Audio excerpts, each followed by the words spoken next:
Guys, welcome back to this video, guys. Hope you guys are enjoying the content that we're putting out here. I'm going to try something new on this channel. We're going to do this pretty much maybe every single week, maybe how many times I feel like it every single week.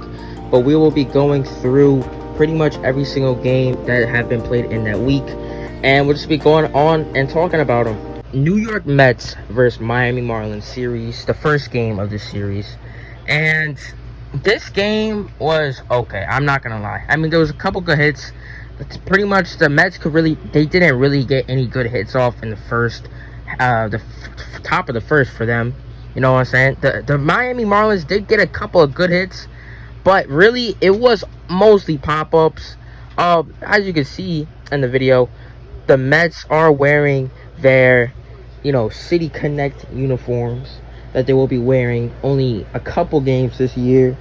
But, it wasn't a bad game.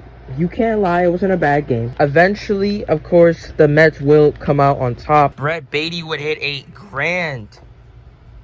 big hit. It's not a grand slam, but a giant, big hit that the Mets needed in this game to get them up 2-0. Then eventually, of course, the Miami Marlins will shut them down again. Jazz Chisholm Jr. was able to get his first hits of the season. That's kind of crazy when you're saying it like this far. It's not that far much. It's not really far into the season yet.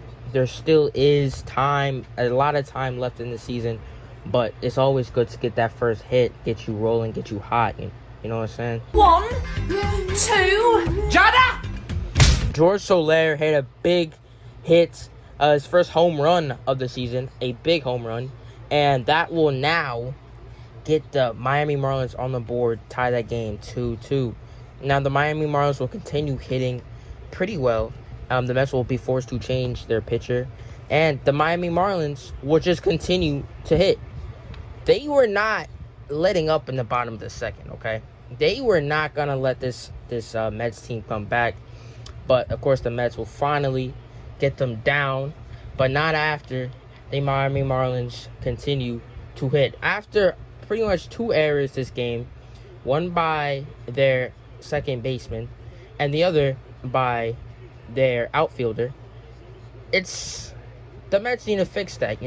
When you're playing a game versus a team like this, that when you give them a little space, they will, come out hard and ready.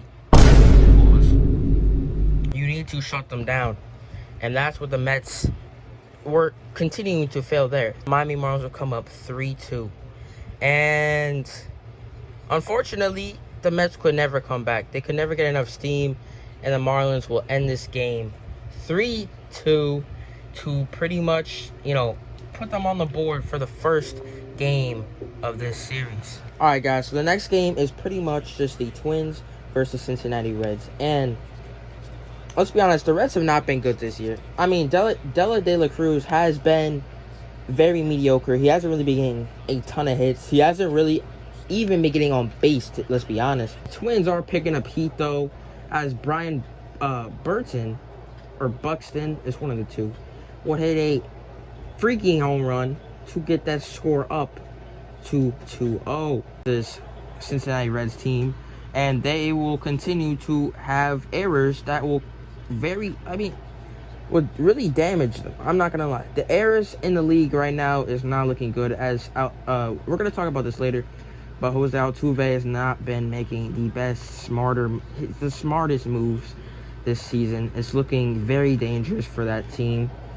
But yeah, pretty much after the continuation of the Minnesota Twins beatdown, the Twins will win this game 5-0. And if you're the Reds, you need to really look at your team, bro. I'm not gonna lie. 5-0 losing to the Twins, which is also another team that's kind of on your level, is embarrassing. And if you're gonna continue to play like that, I don't know why you have all these stars on your team just to let them fade away.